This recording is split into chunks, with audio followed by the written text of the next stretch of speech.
नमस्कार। आज एक अपडेट्स मैं आपके बीच में लेकर के आया हूं। अभी अभी खबर मिली है कि किराड़ी का जो बस डिपो है, दिल्ली का सबसे मॉडर्न बस डिपो जो हम लोग बना रहे हैं किराड़ी में, वहां पे किराड़ी के पूर्व विधायक मेरे बड़े भाई आदरणीय अनिल झा जी वहां जाकर के उन्होंने खूब उधम मचाया है। मेरे नाम पे काली पोत दिया, स्प्रे लगा दिया, खूब मुझे गंदी गंदी गालियां दी है वहां से कि रात भर शराब पीता हूं, दिन भर सोता हूं, पता नहीं क्या क्या बोलते थे, क्या क्या मुझे बोला है, गजेड़ी है, पता नहीं क्या क्या गालियां दी है। इतना फ्रस्ट्रेटेड थे। आज लग रहा था कि सुबह सुबह जरूर भाभी से लड़के आए हैं, या तो भाभी से लड़के आए हैं, या लगता है कि किराड़ी में जो विकास कार्य हो रहा है उससे इतना परेशान हो गए, इतनी मिर्ची लग गई है। मुझे तो देख के सच में इतनी हंसी आ रही थी, पूरी कॉमेडी चल रही थी। पता नहीं क्या क्या डेटा दे रहे थे, कौन कौन सा कागज दिखा रहे थे। मैं किराड़ी की जनता जनार्दन को अपना माई बाप मानता हूं और मैं इस बात को पूरी जिम्मेदारी के साथ कहता हूं कि जो बात मैं आज आपको इस वीडियो में बताने के लिए जा रहा हूं, इस फैक्ट के साथ, इस कागज के साथ, अगर एक भी बात आपको गलत लगे या एक व्यक्ति भी अगर इसको प्रूफ कर दे कि जो मैं कह रहा हूं वो गलत कह रहा हूं, आपका जूता होगा, मेरा सर होगा, आप मुझे फांसी पे चला देना। बस डिपो की शुरुआत कैसे होती है? बस डिपो बनाने की शुरुआत, कोई भी बड़े प्रोजेक्ट की शुरुआत एक कम्युनिकेशन से शुरू होता है। ये चिट्ठी आप देख सकते हो, ये ऋतुराज गोविंद, मैं आपका विधायक हूं, ये चिट्ठी लिखता हूं मैं अपने मंत्री ट्रांसपोर्ट मिनिस्टर को 6 नवंबर 2020 में मैंने ये चिट्ठी लिखा कि सर, किराड़ी वासियों के लिए बस डिपो बनाने की आवश्यकता है ताकि किराड़ी के लोगों को भी, माताओं बहनों को भी फ्री बस सर्विस मिल सके और पूरे दिल्ली से हम लोग पब्लिक ट्रांसपोर्ट के माध्यम से जुड़ सके। इस पूरे चिट्ठी को आप देख सकते हैं, जो कि 6 नवंबर 2020 को हमने लिखा।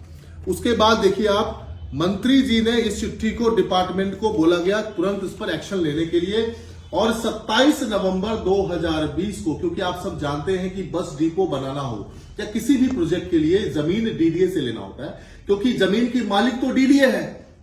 27 नवंबर को जो स्पेशल कमिश्नर है के धैया, वो चिट्ठी लिखते हैं डीडीए के वाइस चेयरपर्सन को ताकि हमको जमीन दे सके और हम लोग बस डिपो बना सके। उसकी प्रक्रिया शुरू होती है, हमारी पूरी टीम डीडीए का चक्कर लगाना शुरू करती है। और वो साहब जो कागज दिखा रहे थे वो बेसिकली ये वाला कागज है, ये डीडीए की प्लानिंग का पेपर है, जिसकी प्लानिंग 2012 में हुई थी। तो वो प्लानिंग का पेपर दिखा रहे थे बार बार, वो ये वाला कागज है। इससे आगे हम लोग बढ़ते हैं, ये तैयारी शुरू होती है। उसके बाद जब हम लोग चक्कर लगाना शुरू करते हैं तो डीडीए हमको जमीन अलॉट करती है, 5.5 एकड़ जमीन, वो करती है 27 जून 2022 को। यानी कि आप देखिए कि 6 नवंबर 2020 को कार्यक्रम शुरू होता है। उसके बाद 27 नवंबर 2020 को जो है सो ट्रांसपोर्ट के स्पेशल कमिश्नर डीडीए को चिट्ठी लिखते हैं जमीन मांगने के लिए, और जमीन की पूरी प्रक्रिया होते होते इतना समय लग जाता है कि 27 जून 2022 को जमीन की अलॉटमेंट होती है। 5.5 एकड़ जमीन का अलॉटमेंट होता है और डीडीए हमसे पैसा मांगती है इस जमीन को देने के लिए, और उसकी कीमत वो डीडीए लिखती है, ये देखिए 39,62,68,800 रुपए डीडीए मांगती है दिल्ली के ट्रांसपोर्ट डिपार्टमेंट से कि आपको अगर ये जमीन चाहिए, हमने अलॉटमेंट कर दिया है, 45 दिनों में आपको ये पैसा देना पड़ेगा, तब जाकर के आपको ये जमीन मिलेगी। फिर क्या होता है, फाइल चलती है, जमीन का पेपर जो होता है वो उसके लिए जो इतना बड़ा अमाउंट है वो दिल्ली के फाइनेंस सेक्रेटरी तक फाइल जाती है, और उस प्रोसेस में पूरा समय लगता है, जिसके चलते होता क्या है कि समय ज्यादा लग जाने की वजह से हमको डीडीए फाइन भी करती है, यानी कि ब्याज देने के लिए भी कहती है। उसके बाद देखिए, ये पेपर है अकाउंट में जो पैसे गए थे उसके पेपर है 14/9 यानी कि 14 सितंबर 2022 को हम पैसा जमा कर पाते हैं, जो कि समय को एक्सीड कर जाता है। 45 दिन का जो पीरियड होता है उसको एक्सीड कर दिया जाता है। डीडीए हमारे ऊपर 40 लाख रुपए का ब्याज भी मांगता है। जब मैं वीसी से मिलता हूं, उनसे रिक्वेस्ट करता हूं कि ब्याज की फाइल अगर वापस चलाएंगे तो 45 दिन और लग जाएंगे और हो सकता है हमको दोबारा ब्याज भरना पड़े, तो मेरी रिक्वेस्ट पर डीडीए के वीसी 40 लाख रुपया जो ब्याज का होता है उसको माफ कर देते हैं।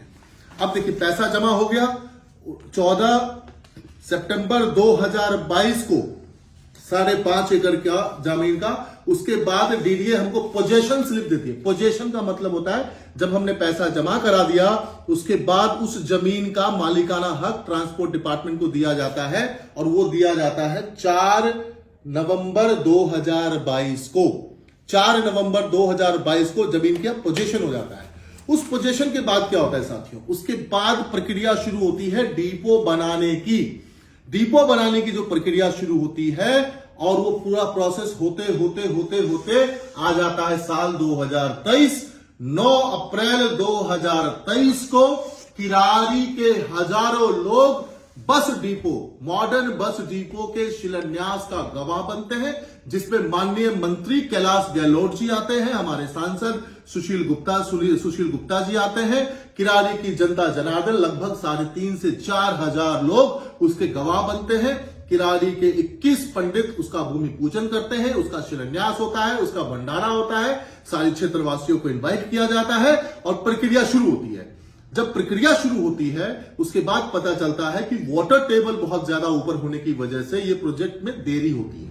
लगभग 6 महीने की देरी होने के बाद अब जब प्रोजेक्ट का काम बहुत तेजी से चल रहा है, पाइलिंग का काम चल रहा है, 550 पाइलिंग के ऊपर में पूरा डिपो का काम हो रहा है। अगले 6-8 महीनों में इस पूरे प्रोजेक्ट को पूरा किया जाएगा और किरारी के हजारों लोगों का इसका फायदा मिलेगा। तो हमारे पॉलिटिकल ओपोनेंट जाकर के वहां पे ड्रामेबाजी करते हैं, ऊल जरूल बातें करते हैं, मुझे गालियां देते हैं। मैं बहुत छोटा सा आदमी हूं, एक मास्टर का बेटा हूं। मैं राजनीति में आया हूं, सेवा का भाव लेकर के आया हूं, काम करना जानता हूं। एक एक बात जो मैं आपसे कह रहा हूं कागज के आधार पे कह रहा हूं, फैक्ट के आधार पे कह रहा हूं। कागज में diary number, entry number, gate weight सब कुछ है। यहां पर एक एक चीज की जांच मैं चैलेंज करता हूं कि किरारी का एक भी व्यक्ति आकर के इस बात को हमसे पूछ सकता है। और किरारी में बस डिपो कौन बना रहा है, किरारी का बच्चा इस बात को जानता है। आज वहां पर बोर्ड लगे हुए थे, उस पर क्या लिखा था कि किरारी बस डिपो का कार्य माननीय विधायक ऋतुराज झा जी के अथक प्रयास से किया जा रहा है। आपको मेरे नाम से प्रॉब्लम है, आपने कालिक पोत दिया, कोई बात नहीं है, मुझे कोई दिक्कत नहीं है। मैं किसी बोर्ड पे लिखा हुआ नाम का मोहताज नहीं हूं। किरारी का बच्चा इस बात को जानता है कि 28 एकड़ जमीन डीडीए से कितना संघर्ष करके लिया गया है। आप तो स्कूल तक का जो है सो विरोध करने के लिए आए। कभी माननीय मुख्यमंत्री अरविंद केजरीवाल जी 4 नए स्कूल का शिलान्यास करके गए, 2 स्कूल प्रेमनगर में बना रहे हैं, अभी 4 और बनाना है। हम लोग अस्पताल का काम में देरी जरूर हुई है वाटर टेबल की वजह से, लेकिन मुख्यमंत्री जी खुद कहकर गए कि भाई मेरी जिम्मेदारी है, अस्पताल का काम भी जल्दी शुरू कराएंगे। फायर स्टेशन का काम करा रहे हैं, यूजीआर का काम कराना है। 28 एकड़ जमीन में मैं क्या करवा रहा हूं, किरारी वासियों के जीवन में कैसे परिवर्तन आए, इसके लिए मैं काम करवा रहा हूं।